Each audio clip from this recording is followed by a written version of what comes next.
Okay, the next thing I want to focus on is Amazon's back-end keywords. So if you don't know what back-end keywords are, these are keywords that are not front-facing. They are not shown on the front of your listing, but Amazon reads it on the back of your on the back of your listing, right? And this is up to 500 characters. So we can put up to 500 characters of just keyword stuffing this, so that we can index and rank on these certain keywords. So we like to use the backend search term to include smaller, relevant keywords you couldn't fit into the visible content. And the good thing is that we can add spelling variations. For example, if there's a spelling error, let's say there's a keyword that has a spelling error but has a high search volume because people are searching for this on Amazon, but they're spelling it wrong. You know, sometimes it just happens. But we don't want to put this on the front of our listing because it looks unprofessional. So we can add this into our backend. Another thing people don't really use is Spanish terms. If you're selling on Amazon USA, there is such a big Spanish demographic that we want to add these keywords into our backend so we can start ranking for it. And most people don't even realize that there's so many Spanish keywords with high search volumes. Another thing is long tail keywords. These can be really good. Long phrases that people are not properly utilizing. Like I said, Spanish keywords, highly underutilized. Avoid duplicates and irrelevant terms. Okay, so let's do this. Pretty much, we're going to go back into our search terms. And for this, we're going to sort by relevancy because I want only the keywords that are most relevant for our listing. Now, what I want to do is, similar to what I did last time, I'm going to copy and paste up to, let's say 70. I'm going to go to the 70 most relevant keywords. I'm going to copy it. And what I'm going to do is I'm going to go to Helium 10 and I'm going to use a tool called Frakenstein. So Frakenstein is what processes the keywords once we put it in. So what I'm going to do is I'm going to just go over here. I'm going to copy and paste all the keywords. So it shows all the characters and the total word count. I'm going to make myself smaller over here. Now, what I'm going to do is, so this will automatically remove all duplicates and add only spaces, so on and so forth. So what I'm going to do is go down here, click process. Oh, it didn't work. Process. There you go.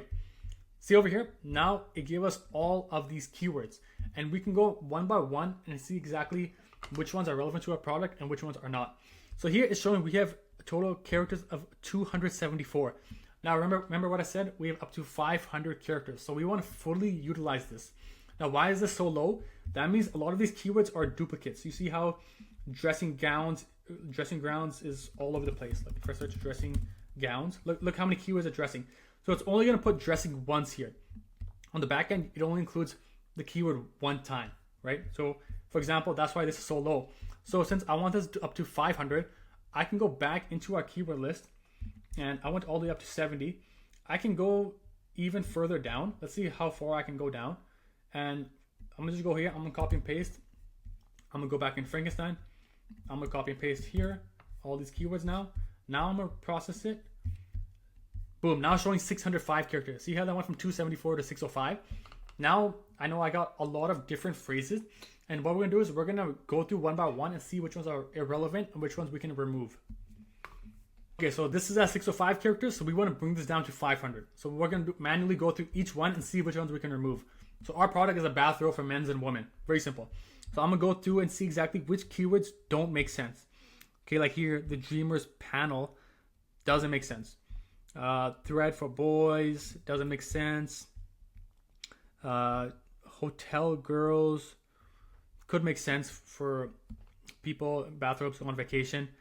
So I'm gonna just go through manually and get rid of this. Liverpool doesn't make sense.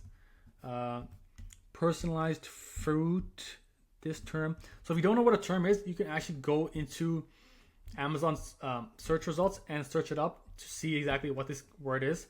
Like red, like what is this keyword? Bartholomew Bear, for example. This doesn't, I don't know what this is. So we can just go here, type it in. Maybe it is applicable, maybe it's not. No, it's just a bear, right? It's just a bear, so it's not applicable to our product. So like I said, just go delete all the keywords that don't make sense at all. Red Jellycat doesn't make sense. We see now we have characters we're below 500 already. So if you want, you can just delete more. For example, if there's a lot more keywords that don't make sense, you can delete it. You can go back to the list. You can go add more keywords. And we want up to 500. Once it's 500, that's when it makes sense. Now, once this is done, we're going to copy and paste this into our Amazon listing itself. So once you have all your keywords done, you have the backend terms done, we want to copy and paste this. We just want to go into our Amazon listing and we're going to look for the generic keywords on our backend, on our detail page. Copy and paste it. uploaded, it should be uploaded. If it's below 500 characters, it should go through. And that's pretty much how we're gonna do the back end. So now we have optimized the title and the back end. Now we're gonna have a look at the bullet points.